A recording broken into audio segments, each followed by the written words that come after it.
Bapa di dalam surga, kami mengucap syukur kepadamu karena kami boleh mengenal Engkau sebagai Allah yang benar satu-satunya, yang memberikan kepada kami hidup yang kekal. Kami bersyukur kepadamu kalau kami Engkau bawa untuk kami tetap ada di dalam terang yang daripadamu Tuhan. Engkau yang terlebih besar, Engkau yang maha besar, mau tinggal di dalam hati kami. Kami mengucap syukur kepadamu. Tuhan, terima kasih hanya Engkau satu-satunya Tuhan, Yesus yang tak terkalahkan. Engkau yang menetapkan kami lebih dari pemenang. Kami bersyukur Tuhan untuk karya salib-Mu Tuhan. Kami menerima akan pesan salib-Mu Tuhan, bahwa Engkau sudah melakukan segala sesuatunya bagi kami. Buat kami mengerti, buat kami mengalami Tuhan. Terpuji akan nama-Mu Tuhan, Kau beri kami hikmat dan pengertian yang daripadamu. Bukakan selubung-selubung kami Tuhan. Dalam nama Tuhan Yesus kami mengucap syukur dan berdoa. Amin. Shalom saudara-saudara. Saya share akan terang versus kegelapan. Terang versus kegelapan. Begini saudara. Dulu waktu saya masih belum kenal Tuhan, saya kenal satu keluarga di mana keluarga itu waktu itu lagi lagi ngetren lah pokoknya. Di mana keluarga itu mengundang seseorang. Ya saya masih SMP nggak ngerti, cuma saya memang seneng memperhatikan gitu ya. Nah tiba-tiba dia itu, saya ada di tempat itu, tiba-tiba orang yang diundang itu melakukan sesuatu ritual yang bagaimana, dan kemudian dia kayak nggak sadar gitu, nggak sadar diri, lalu dia mulai berkata-kata. Menurut orang-orang yang lihat bahwa itu suaranya saudaranya, suara keluarganya. Nah dia ngasih tahu apa nggak tahu, dah saya nggak ingat. Nah lalu saya setelah mikir-mikir, iya ya, kenapa bisa suaranya mirip orang saudaranya yang sudah meninggal itu. Tahun demi tahun saya udah jadi anak Tuhan, saya mulai lihat-lihat, dan akhir-akhir ini Tuhan membukakan apa yang pernah saya lihat itu, yang pernah saya saksikan itu ya. Nah sebelumnya kita lihat dulu firman Tuhannya, Efesus 6 ayat 12. Karena perjuangan kita bukanlah melawan darah dan daging manusia ya, tetapi melawan pemerintah-pemerintah, melawan penguasa-penguasa, melawan penghulu-penghulu dunia yang gelap ini, melawan roh-roh jahat di udara. Nah kalau kita lihat dalam perjanjian baru ini, Tuhan Yesus selalu menyebutkannya sebagai Tuhan Yesus menyebutkan hal-hal yang gelap ini, menyebutnya sebagai penguasa dunia. Kita lihat di ayat Yohanes, di kitab Yohanes 12. Sekarang berlangsung penghakiman atas dunia ini. Yesus ngomong, lagi memberitahukan akan kematiannya. Sekarang juga penguasa dunia ini akan dilemparkan keluar ya. Penguasa dunia ini berarti sudah dilemparkan keluar. Terus Yohanes 14 ayat 30. Tidak banyak lagi aku berkata-kata dengan kamu, sebab penguasa dunia ini datang. Karena pada waktu itu Yesus akan diserahkan, dan ia tidak berkuasa sedikit pun atas diriku, tidak berkuasa sedikit pun atas diriku, tapi Yesus memberikan dirinya sebagai korban ganti kita. Terus Yohanes 16 ayat 11. Akan penghakiman karena penguasa dunia ini telah dihukum. Jadi sudah dihukum, telah dihukum. Nah kalau kita lihat, ketika kita ini masuk dalam satu ruangan ya, masuk dalam satu ruangan yang gelap, tempat gelap. Begitu kita masuk dalam tempat gelap, langsung kan kita nggak bisa lihat apa-apa. Kita nggak bisa lihat apa-apa karena gelap. Jadi daya pandang kita itu nggak bisa lihat, tidak bisa kita lihat. Tidak bisa lihat. Nah, saudara, kita harus berhati-hati. Ketika kita masuk ke dalam satu persekutuan lah, saya katakan bukan satu persekutuan, satu area. Karena saya juga pernah diajak sama ke tempat gelap gitu ya, ke tempat kegelapan. Ya terang sih, bisa lihat orangnya, bisa lihat orang pinternya, bisa lihat. Tetapi tanpa kita sadari, kan penguasa dunia ini kan tidak terlihat oleh mata. Saya sedang memasuki suatu area di mana membutakan mata saya. Hati-hati, bisa membutakan mata saya. Saya bilang membutakan mata saya di mana? Karena kita ini mengalami kebutaan. Buta itu nggak bisa ngelihat. Buta itu sama juga orang kalau buta kan meraba-raba gitu ya, meraba-raba. Nah, meraba-raba itu kan karena tidak bisa ngelihat. Tapi lambang dari kebutaan adalah kedunguan. Kalau orang dungu sama orang bodoh, saya bilang lebih goblok, lebih bodoh yang dungu. Dungu tuh otaknya goblok pisan gitu tuh istilahnya tuh. Itu kedunguan terhadap hal-hal ilahi. Bahaya sekali kalau kita dungu terhadap hal-hal yang dari Tuhan. Kita hidup dari Tuhan. Kalau kita nggak ngerti apa yang dari Tuhan, itu namanya orang dungu gitu ya. Jadi kayak kerbau dicocok hidung tuh, dibawa kemana aja nurut aja. Dulu waktu kecil saya kayak gitu, nurut aja gitu ya. Bukan lagi kecil, waktu belum kenal Tuhan ya. Nah, penguasa akan alam kedunguan ini punya hak sah untuk dia beroperasi di udara. Beroperasi di udara. Seperti firman tadi Efesus 6 ayat 12, dia beroperasi itu sah dalam area kehidupan orang. Karena kita kan hidup di dunia. Ada penguasa pemerintah udara kan, pemerintah penghulu. Nah, kita hidup di area seperti ini. Dia punya hak sah untuk beroperasi di orang-orang, terlebih di orang-orang percaya yang tidak kenal firman Tuhan. Orang percaya bisa kena. Kenapa? Yang tidak ngerti akan firman, firman-Nya. Nah, kita lihat di Hosea 4 ayat 6. Hosea 4 ayat 6 bunyinya gini. Umatku binasa karena tidak kenal Allah. Karena engkaulah yang menolak pengenalan itu, maka aku menolak engkau menjadi imamku, dan karena engkau melupakan pengajaran Allahmu, maka aku juga akan melupakan anak-anakmu. Kalau kita menolak pengenalan akan Tuhan, pengenalan akan Tuhan itu apa? Melalui firman-Nya. Kalau kita menolak firman-Nya, itu juga berakibat Tuhan akan melupakan anak-anak kita. Hati-hati ya. Karena sebenarnya apa yang tidak kita tahu itu menyakiti hati kita. Kita nih nggak tahu. Kalau kita nggak tahu kan kadang-kadang kita pikir nggak apa-apa lah, saya tidak tahu. Nanti suatu saat ketika kita tahu, itu menyakiti hati kita. Karena kita bersikap masa bodoh. Kita harus mencari tahu apa yang Tuhan katakan tentang diri kita. Bukan apa yang orang lain katakan tentang diri kita, tapi apa yang Tuhan katakan tentang diri kita. Nah, kita harus tahu. Karena apa? Jiwa kita itu pikiran, perasaan, emosi ya, pikiran, perasaan, kehendak. Pikiran, perasaan itu emosi, kehendak. Nah, terus kalau tubuh kita dikasih makan, kita akan kuat kan? Roh kita dikasih makan dengan firman, dengan hadirat Tuhan, dengan pujian penyembahan kita, itu roh kita akan kuat. Tetapi jiwa kita dikasih makan itu dengan pengetahuan. Pengetahuan itu pengetahuan yang kita pilih apa? Pengetahuan akan Tuhankah atau pengetahuan yang menurut dunia ini? Nah, pengetahuan ini seperti kita makan buah pohon pengetahuan yang baik dan jahat. Hati-hati dengan pengetahuan ini. Kita harus pilih pengetahuan yang ilahi. Kenapa? Karena jiwa ini sering menyabot destiny kita. Bukan sering, jadi bisa menyabot.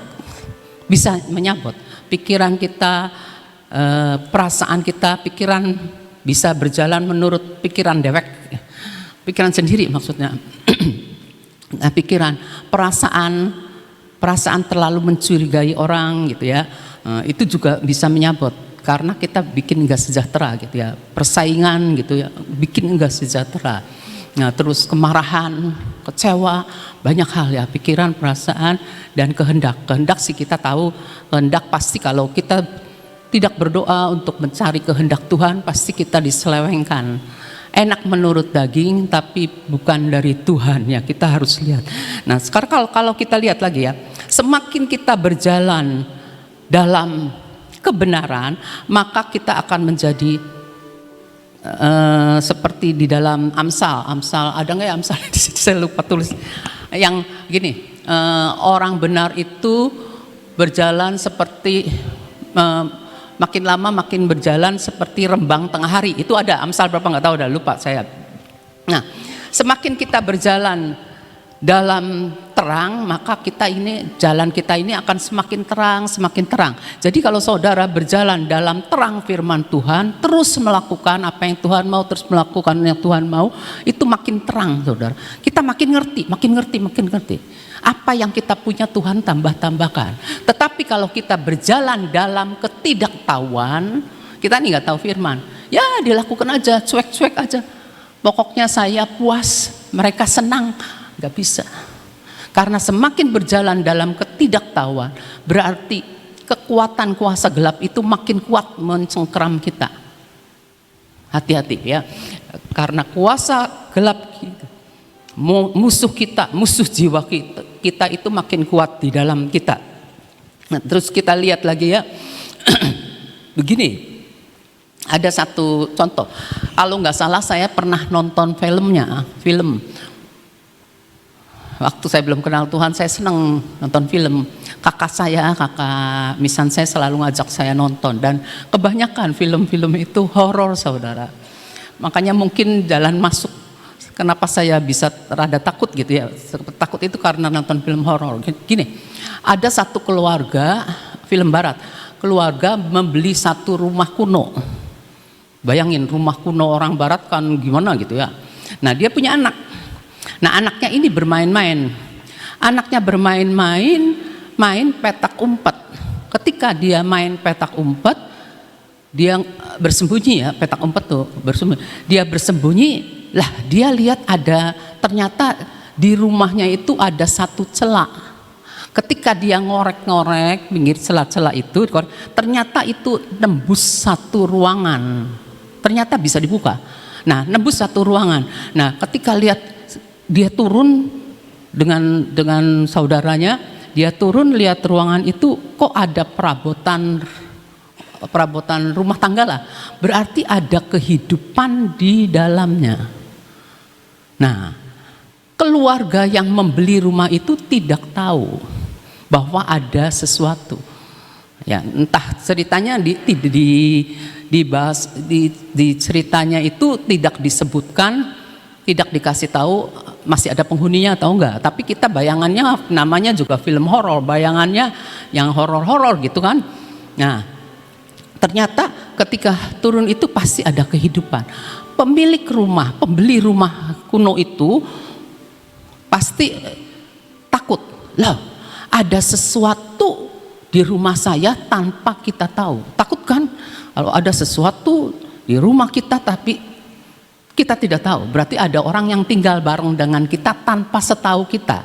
Sama juga jiwa kita, jiwa kan milik kita kan, tetapi ada sesuatu yang di dalam kita yang kita tidak sadari, yang tadinya kita sadari, tapi setelah kita kenal Tuhan kita tahu ada yang gak beres dalam hidup kita, maka kita ngalami hal-hal yang gak enak.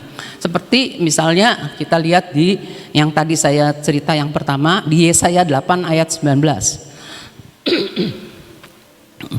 Yesaya 8 ayat 19. Dan apabila orang berkata kepada kamu, mintalah petunjuk kepada arwah dan roh peramal yang berbisik-bisik dan komat kamit, maka jawablah, bukankah suatu bangsa patut meminta petunjuk kepada Allahnya, huruf kecil ya, Atau haruskah mereka meminta petunjuk kepada orang-orang mati bagi orang-orang hidup? Seperti yang saya tadi ceritakan, ketika itu keluarga itu mengundang orang pintar datang. Nah, mengundang orang pintar datang, ternyata orang pintar itu lagi ngundang arwah, lagi mengundang arwah.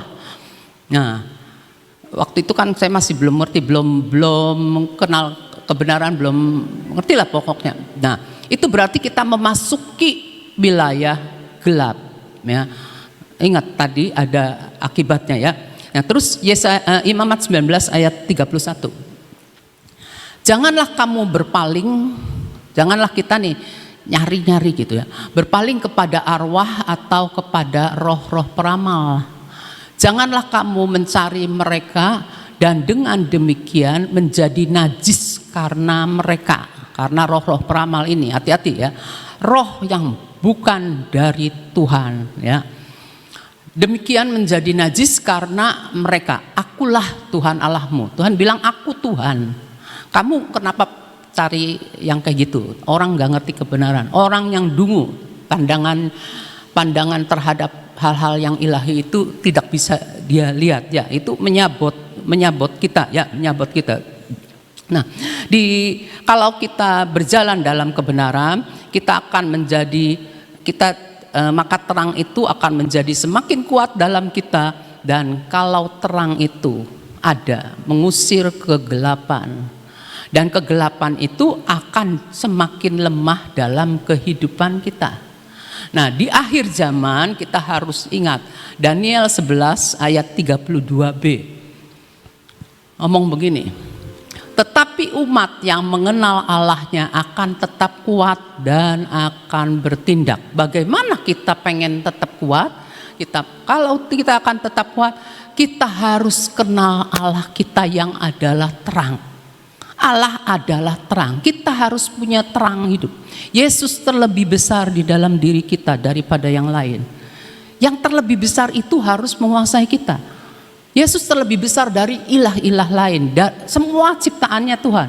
Yesus datang dari atas mengatasi segala sesuatu, dan kita hanya bisa mau datang kepada yang maha, yang hanya dipunyai oleh Tuhan Yesus, yang sudah menunjukkan kasih-Nya kepada kita, mati tersalib bagi kita.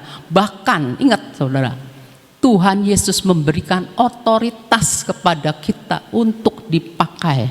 Otoritas yang dari Tuhan itu harus dibangkitkan, diaktifkan, supaya kita tahu kita menghadapi penguasa dunia.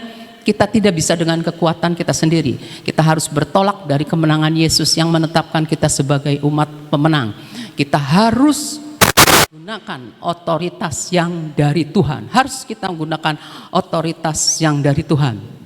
Nah, senjata musuh jiwa kita itu apa? Senjata musuh jiwa kita itu adalah kegelapan dan kerahasiaan. Dia bersembunyi. Dia itu nyamar ya, beroperasinya dengan tidak terang-terangan, ya. Dia beroperasi dengan tidak terang-terangan, dan dia menyamar seperti 2 Korintus 11 ayat 14. 2 Korintus 11 ayat 14. Hal itu tidak usah mengherankan, sebab iblis pun menyamar sebagai malaikat terang. Orang yang gak ngerti, ketika orang pintar itu bersuara, lah itu suaranya engkong kita, kakek kita, oh itu suara mbah kita, nenek kita. Suaranya persis, itu sebenarnya bukan suaranya orang yang kita kenal, tapi suara asing dari lembah maut. Jadi suara dari dunia lain, bukan suara kakek nenek kita, bukan. Tapi itu suara setan yang nyamar jadi si engkong, nyamar jadi si mbah, nyamar jadi nenek kita, siapa pokoknya. Suaranya memang persis, dia kan pinter niru, ya, nyamar ya. Nah, kalau kita belajar akan firman Tuhan, maka kebenaran firman Tuhan itu, kebenaran Allah itu selalu mengungkapkan kebohongan. Dan yang bapa segala bohong, bapa segala dusta itu iblis. setan. Jadi kita hanya bisa menghadapi setan, kegelapan, kita hanya bisa dengan firman Tuhan yang adalah apa yang tidak dipunyai iblis itu kita harus pakai sebagai senjata. Dia sombong, kita harus rendah hati. Dia tidak berkata benar, kita harus berkata benar. Harus seperti itu ya. Supaya ada pembalikan keadaan. Nah, banyak orang Kristen itu mengalami masalah berulang kali, bergumul dengan dosa, bergumul dengan ikatan-ikatan, bergumul dengan semua kesulitan dan belenggu rohani. Hidupnya frustasi. Hidup frustasi, lagi-lagi ini. Baru si A begini, anaknya begini. Lah, ini terus-menerus tuh gimana? Nah, kalau kita frustasi, kalau kita khawatir, kalau kita marah, putus asa, dan berpikir kita ini tidak ada jalan keluar, dan bunuh diri atau mati dini karena hidupnya tidak tenang, karena hidupnya sangat tidak tenang. Nah, kita harus belajar melihat dalamnya kita, kelemahan kita, kekurangan kita. Terus kita harus lihat kenapa ya hidup saya lagi-lagi terulang hal yang sama. Orang tua kita begini, saya gini, mama, terus anak kita begini. Apa ya?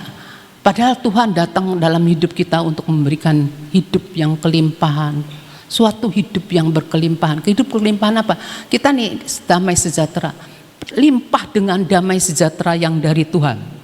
Karena kalau kita tidak melihat akan gimana kelemahan kita ini di mana gitu, maka itu dapat memotong rencana Tuhan atas hidup keluarga kita, bisa memotong rencana Tuhan atas hidup kita sendiri.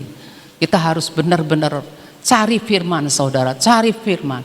Banyak kepalsuan di dunia, akan banyak hoax-hoax di dunia, dan kalau kita tidak mencari lawannya, kita akan tergilas ya. Nah, roh najis itu ada di balik kegagalan. Ketika kita gagal dalam hidup, gagal dalam perkawinan, gagal dalam ekonomi, ada di balik roh siap buat nekamnya.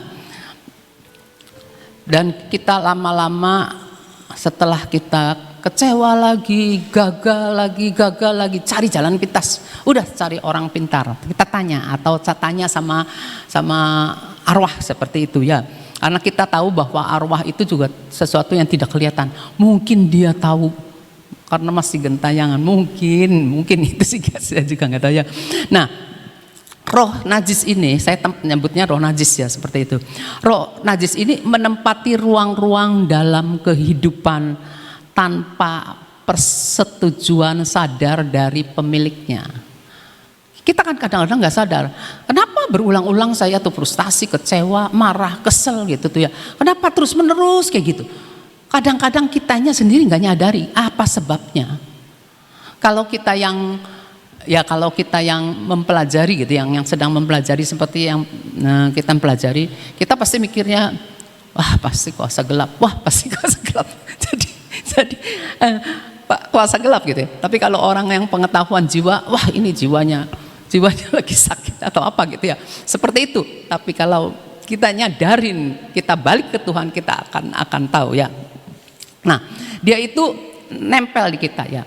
Kalau udah nempel di seseorang atau keluarga atau tempat juga bisa, saudara. Tempat misalnya gini, di tempat-tempat tertentu nih, di situ pernah ada penyembahan, keramat gitu. Udah nggak kepakai lagi. Suatu saat akan dimunculkan karena ada tempatnya. Di tempat keramat itu pernah terjadi sesuatu, penyembahan terhadap suatu, dan ini harus diselesaikan, harus dituntaskan ya. Nah, kalau kita lihat ya, kita perhatikan gitu ya. Kenapa nempel pada seseorang, pada keluarganya, pada garis keturunannya, pada tempat yang tadi saya istilahnya, itu kalau kita katakan seperti kutuk atau dosa keturunan, ya, kutuk atau dosa keturunan. Nah, itu orangnya bergumul dengan penderitaan yang sejenis, ya, bergumul dengan penderitaannya terus begitu. Misalnya gini, ini cerai, lalu yang ini cerai lagi, ini cerai, gitu. Nah, itu hati-hati. Ini selingkuh, hati-hati. Nah, ini kok pemarah, turun marah lagi. Hati-hati, kekerasan, itu hati-hati. Nah, terus kita nih harus balik ke Tuhan, harus bertobat benar-benar. Nah, kenapa bisa berulang-ulang? Karena setan itu menugaskan roh-roh najis itu ke keluarga itu. Nah, jadi si setan itu memperhatikan keturunannya gitu, anggota-anggotanya. Nah, terus dia mulai juga lihat yang ini udah jadi anak Tuhan. Nah, ini belum. Nah, ini punya ikatannya apa? Lalu dia mulai menyusup masuk ke pola pikir daripada orang itu yang bisa dimasuki, ya. Nah, terus dia mulai menghalangi, menyerang akan orang itu. Diserang. Misalnya gini, dia berpendapat yang sama dengan yang turunannya. Enggak, saya sama dengan yang orang tua saya. Terus dia mulai berpikir, iya benar. Nah, setan nyusup nih, pola pikirnya masuk. Dia menyangka bahwa dia benar, tapi belum tentu benar. Ngerti ya sampai sini ya? Jadi menyusup, kan orang tua kita kan selalu memberikan kita yang terbaik kan, kita malah nggak berpikir. Coba kalau saudara perhatikan ya, nenek moyang kita nurunin ke anak, wejangan nasihat orang tua, nasihat orang tua gitu ya, nurunin. Nah, diturunkan, disangkanya itu benar, padahal belum tentu benar, karena di situ nemplok tuh si roh itu, ya. Malah roh ini nih dapat menimbulkan sakit penyakit dan kelemahan tubuh. Sakit penyakit, kelemahan tubuh kadang bisa menyebabkan kebingungan. Ada kan orang yang kalau lagi gimana gitu ya, kayak setengah ngelamun tuh, rada bingung gitu. Saya kalau lihat anak kecil ya, saya kalau lihat anak kecil nih duduk gitu ya, tapi seolah-olah ngelamun, diem aja. Dulu saya begitu, saudara. Saya dulu suka ngelamun. Kalau kata orang diantara saudara-saudara, saya suka ngelamun lagi. Ya, saya tuh lagi ngelamun, lagi menghayal, saudara. Menghayal saya tuh ya, menghalu-halu gitu tuh ya. Ya, menghalusi manis-manis gitu, tapi itu tidak baik gitu ya, itu tidak baik. Nah, menghalu-halu ya. Nah, itu kalau kita sudah kita dibingungkan, kita putus asa, lalu kita bisa mati dini. Mati dini nih bukan berarti orangnya mati dini nih, benar-benar gelap, putus gitu. Mau tidak bisa bertumbuh lagi, mati. Jadi ya mati enggak. Kalau yang namanya hidup kan bertumbuh. Nah, kalau namanya mati tidak bisa bertumbuh dalam hal apa? Dalam hal hubungan, dalam hal hubungan, dalam hal rohani nggak bisa bertumbuh, mandek di sini. Hati-hati, ini mencegah nih, roh yang bukan dari Tuhan ini, roh najis ini mencegah kita untuk bertumbuh. Nanti udah bertumbuh nih, kita nih bertumbuh ya, dicegat lagi ke sini, bertumbuh lagi nih, cegat lagi sini, terus. Nah, kita harus hati-hati kalau ada hal-hal itu terjadi, putuskan ya. Kita harus sadar, jangan biarkan ada tempat roh najis dalam hidup kita. Ingat anak-anak kita, keturunan kita ya. Jangan biarkan dapat tempat dalam kehidupan kita.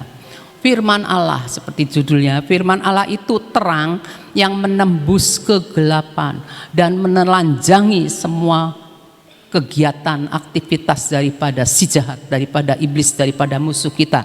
Karena Yesus datang, 1 Yohanes 3 ayat 8b, ayat terakhir, karena untuk inilah anak Allah Yesus menyatakan diri, Tuhan menyatakan diri kepada setiap orang, kepada kita yang sudah jadi anak Tuhan, bahkan menyatakan diri dalam firman-Nya supaya ia Tuhan membinasakan perbuatan-perbuatan iblis.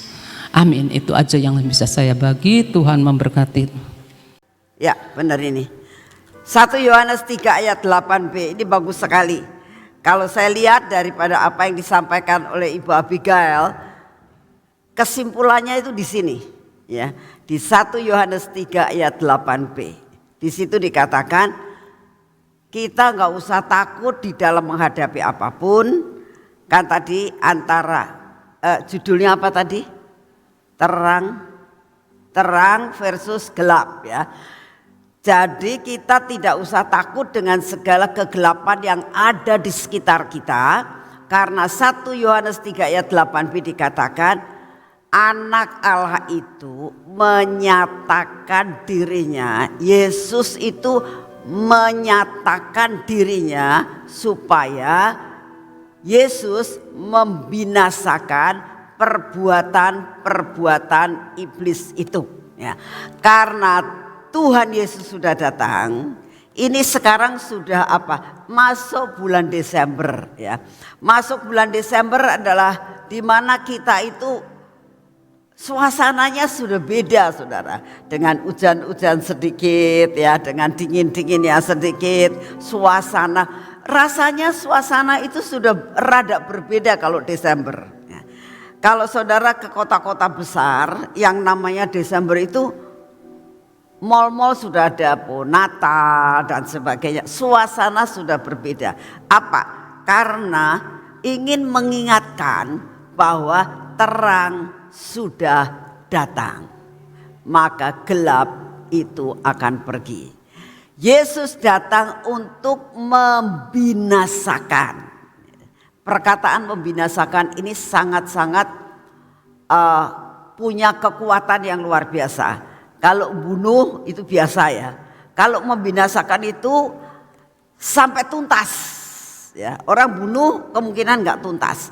Tapi kalau namanya membinasakan itu punya arti yang lebih dalam lagi, yaitu membunuh sampai tuntas.